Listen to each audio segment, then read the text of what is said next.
And now let me introduce Shannon Kowalski, who is, in contrast to what is erroneously listed in your program, anthropology is a fine major, but she is not an anthropology major. She is a psychology major. We want to take credit for her. She's also pursuing the intensive psychology major, which is a very lofty goal and time-consuming. She is a junior, so she's going to be here next year, and hopefully we'll have time to continue pursuing her research interests. Shannon approached this project really with a sort of a question that she wanted to address, that she researched in the literature very thoroughly, and you'll see that my data set wasn't quite the right data set for her to investigate this, so potentially that could be something to look at again in the future, but we did the best we could investigating her very interesting question with the data that are available to us here. And again, it was a total pleasure to work with you, Shannon. Just really delightful to hear all your ideas, and I'm looking forward to your talk. So join me in welcoming Shannon.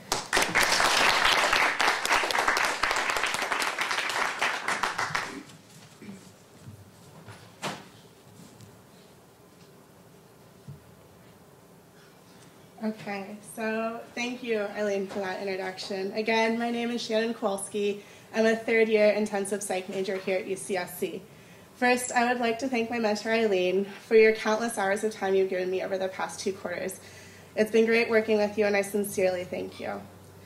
I would also like to thank our seminar leaders, Angelica Lopez and Robin King. Thank you for keeping me on track and steering me in the right direction when I felt lost in my work.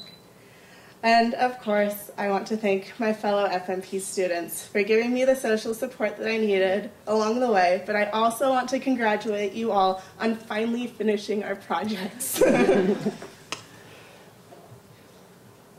research that I have completed for the Faculty Mentor Program was inspired by the current sexual assault crisis.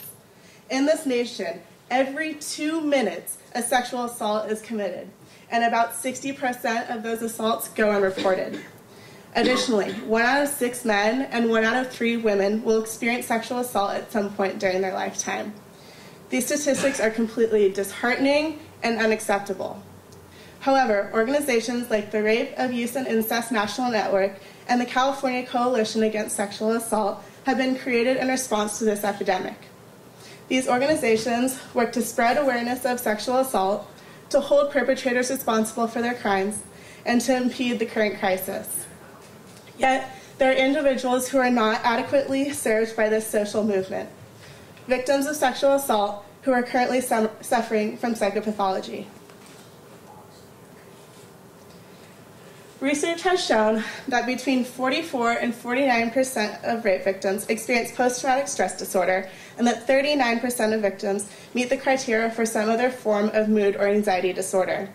The coping strategies that these victims are using are clearly affecting their success of their recovery process and are even contributing to the persistence and development of psychopathology. This is where my research comes in. I have chosen to examine the coping strategies that victims of sexual assault use in order to discover the kinds of maladaptation that may be affecting their recovery from the trauma. I researched previous work on the labeling debate, rape myth acceptance, and the definition of sex in order to gain a basic knowledge of how coping strategies have been looked at before. The labeling debate is an argument centered on whether labeling the rape experience as such is beneficial or detrimental to the recovery process. While there is empirical evidence on both sides of this argument, the research on non-labelers and their belief in the rape myth has been extensively studied. The rape myth entails all stereotypical ideas about rape and rape victims, such as she was asking for it or rape only happens to bad people. Clearly, the acceptance of the rape myth demonstrates a maladaptive thinking error and negatively affects victims of sexual assault as blame for the trauma is placed on the self.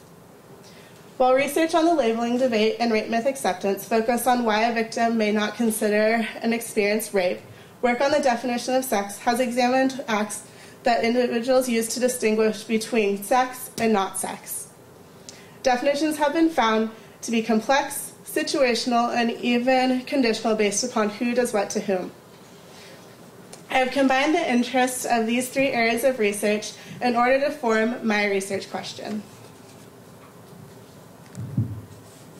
Do individuals who have been sexually assaulted include consent in their definition of sex in order to distinguish between the rape experience and other consensual sexual experiences?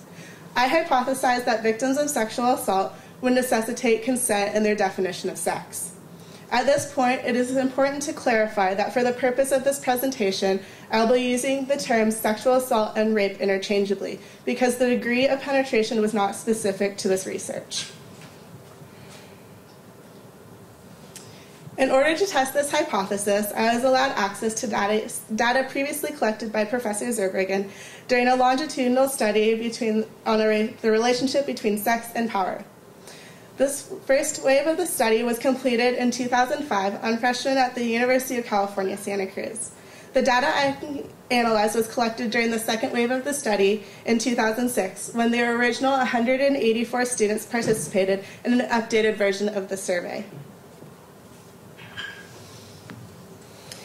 I selected my sample population by looking at how participants answered 4 questions that were part of the betrayal trauma portion of the survey that assessed for sexual assault. The 4 questions assessed for sexual assault as a child and as an adult by both a perpetrator close to the victim and a perpetrator not close to the victim. Those participants who reported experiencing any category of sexual assault at least once were included in my sample population. Those who did not answer the questions were assumed to not have experienced sexual assault. Of the original 184 participants from Wave 2 of Professor Zurbriggen's study, 43 individuals had experienced sexual assault at least once, and 141 individuals had never experienced sexual assault. And as you can see here, these are the 2 questions from the betrayal trauma portion of the survey, and they're actually 2-part questions that assessed for sexual assault before age 18 and 18 and older. So it's actually a 4-part question. So after defining my sample population, I utilized a question from the definitions of sex portion of the survey that asked about the necessity of consent in order to compare my participants' sexual assault experience to how they define sex. And this is the question, the specific question is the highlighted portion of this example. So it asks participants to please check the appropriate box to indicate whether each of the following is necessary for you to consider that you have had sex with someone. And the highlighted question is both people consented to what happened. So analysis of the data. Multiple analyses were run, including correlational tests between gender and age at the time of sexual assault, age at the time of sexual assault and consent, and gender and consent. But, however, as Eileen put it, I found the graveyard of good ideas, as none of my results were statistically significant. However, there are 2 notable patterns in my data. The relationship between gender and sexual assault experience aligned well with previous work, and the trend in the relationship between sexual assault experience and consent actually went in the opposite direction of my original hypothesis. So prevalence of sexual assault. Previous work on the prevalence of sexual assault has shown that 17% of men and 33% of women will experience sexual assault at some point during their lifetime. My results showed a similar prevalence rate for both the men and women in my study. 19% of men and 26.7% of women had reported experienced sexual assault at least once. This is demonstrated by this graph where the red bars represent the prevalence of sexual assault according to my study, and the pink bars represent prevalence of sexual assault according to previous work. And although the difference is not statistically significant, there's a clear trend in the data. So, my hypothesis originally stated that individuals who had experienced sexual assault would necessitate consent in their definitions of sex. However, my data revealed a surprising trend. The frequency of individuals who did not necessitate consent for an act to be considered sex was actually higher for the group who had experienced sexual assault versus those who had not. While 23.2% of those who had never been sexually assaulted did not believe that it was necessary for both partners to consent to the act for it to be considered sex, 30.2% of those who had been sexually assaulted also did not necessitate consent. And this difference is demonstrated by this set of bar graphs, where the red represents those who have experienced sexual assault, and the frequency is actually higher than those who have not, for not necessitating consent. So this trend in my data definitely surprised me. That is until I found work on schemas. Schemas are internal working models that help us understand and interpret our world. However, Riesick and Schnitt came up with a model for how typically stable schemas may change in response to trauma. One of the methods of schema alteration they described was accommodation, through which a traumatic event is interpreted by changing the individual's existing schema.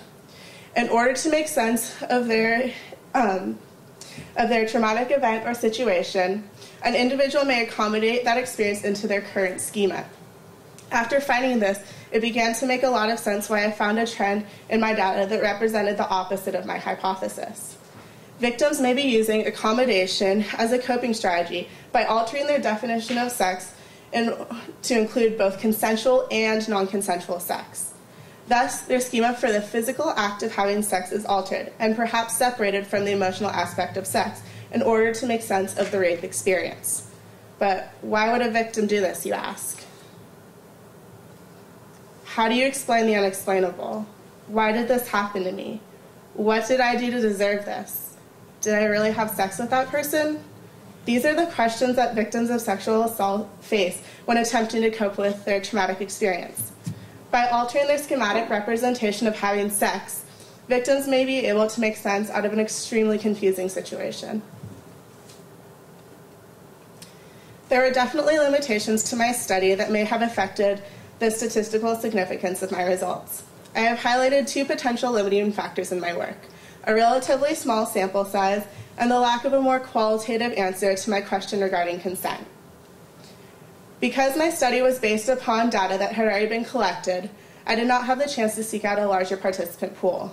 While the size of the original population was relatively large, I was unable to select a large number of people from my sample using the betrayal trauma questions.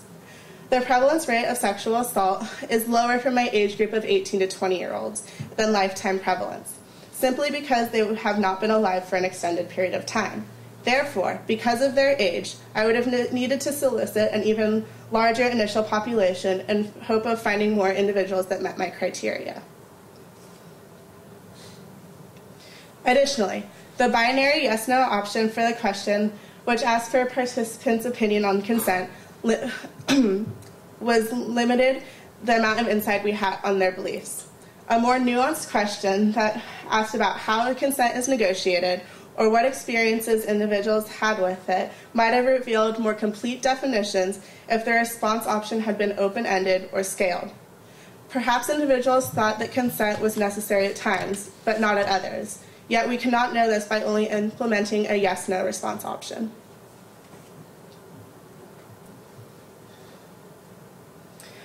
The most important idea to take away from this research is that trauma fundamentally changes people. Work by Janoff Goldman suggests that people normally function based upon schemas that are unquestioned assumptions about themselves and the world. However, when a traumatic event occurs, such as being sexually assaulted, schematic representations of the world are challenged and individuals struggle to make meaning out of their experience. This struggle is often accompanied by maladaptation and, at its worst, psychopathology. In a country where 1 in 6 men and 1 in 3 women experience the trauma of sexual assault, there are thousands and thousands of individuals currently struggling with these schematic alterations. And because of this, future research on this topic is absolutely necessary. Thank you.